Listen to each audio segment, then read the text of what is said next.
सतनाम श्री वाहेगुरु। सतनाम श्री वाहेगुरु जी। श्री गुरु नानक देव जी ने अपने जीवन काल में क्या क्या नहीं सहन किया होगा। बाबर द्वारा जेल में कैद किए गए, फिर वहां से निकले तो बगदाद में ही लोगों ने पत्थर मारे। बाबा बुल्ले शाह ने अगर बात करें, जिन्होंने अपने मुर्शिद को मानने के लिए पाँव में घुंघरू डाल लिए थे, फटे पुराने कपड़े डाले रखे थे और यहाँ तक कि उन्होंने एक नाचने वाली से नाचना भी सीखा और पाँव में घुंघरू डालकर और नाच नाच कर कलाम गए।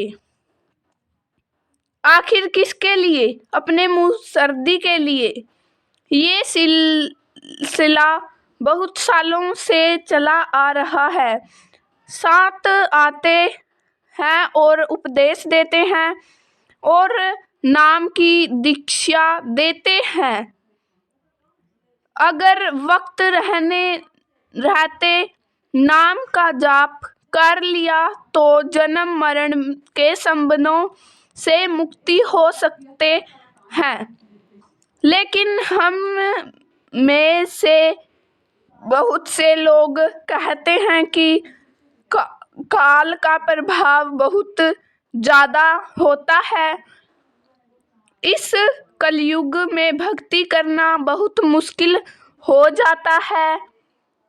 अगर मालिक ने भजन सुमिरन करवाना होगा तो वे करवा ही देगा।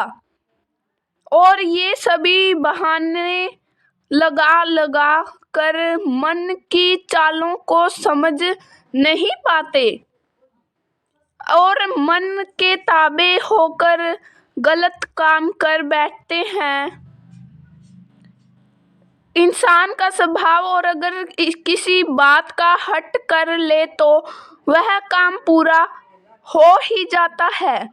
लेकिन काल तो बहुत ताकतवर है, उससे कैसी जीत जाए। तो साध संगत जी, नाम से बढ़कर कोई ताकत नहीं होती है। नाम का सुमिरन करने से ही मन काबू में आता है। ऐसा कभी नहीं हो सकता कि किसी चीज को तोड़ न हो इस दुनिया में। अगर मालिक ने काल को काम सौंपा रखा है तो कुछ काम हमें भी तो सौंप रखे हैं। लेकिन ये बात सिर्फ उनके लिए है जो दूर की ही सोचते रहते हैं। उनके लिए नहीं जो सोचते हैं कि अभी जी रहे हैं, काल को मर जाना है और अगला शरीर धारण करना है। अपना अच्छा बुरा सोच कर चलने वाले कभी धोखा नहीं खा सकते हैं, चाहे वह परमार्थ हो या स्वार्थ।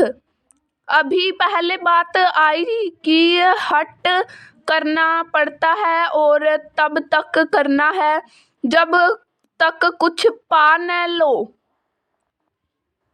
एक बार की बात है, एक संत ने कहा, जो नाम की दीक्षा लेकर 1 महीने तक हर रोज बिना नागा 24 घंटे का 10वां हिस्सा भजन सुमिरन करेगा, उसे कुल मालिक दर्शन जरूर देंगे। वहां पे वह बात सभी लोगों ने सुनी और उस सारी संगत के बीच में 2 पठान भी थे।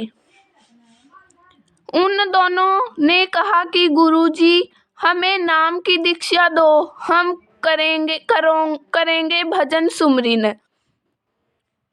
गुरु ने उन्हें नाम की दीक्षा दी। दोनों पठान वहां से चले गए। और घर जाकर उन्होंने ऐसा हठ किया कि बिना नागा उन्होंने पूरा वक्त दिया भजन सुमरन में।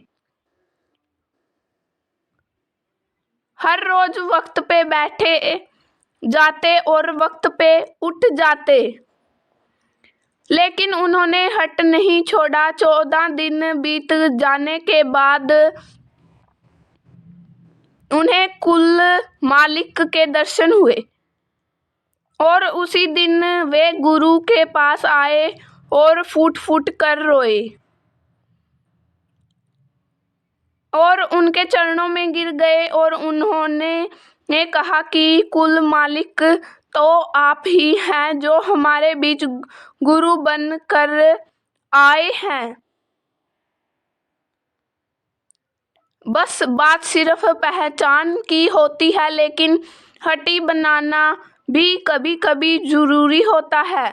अपने मन की हर बात को मानना ही था तो क्यों आए संत मत में क्यों नाम की दीक्षा ली। और ये तो बिल्कुल संभव है कि जिसमें नाम दिया है वह हमारे बारे में हमेशा ज़्यादा जानता है। इसलिए ये बहाने ठीक नहीं है कि हमसे नहीं होता। काल का जाल है आजकल बहुत चिंताओं में घिरे हुए हैं, क्योंकि अगर हमसे भजन सुमरन न हो पाता तो हमें नाम मिलना नहीं होता, क्योंकि वो जानते हैं हमारी ताकत को ही कि हम कर सकते हैं या नहीं। इसलिए हर रोज का रूटीन बना लो कि ये भी करना ही पड़ेगा। फिर देखना कब वक्त बढ़ जाएगा पता तक नहीं लगेगा और इसी कोशिश में मन काबू में कब आ जाएगा वो भी पता नहीं चलेगा। इसलिए सच्चे मन से भगवान की पूजा कीजिए और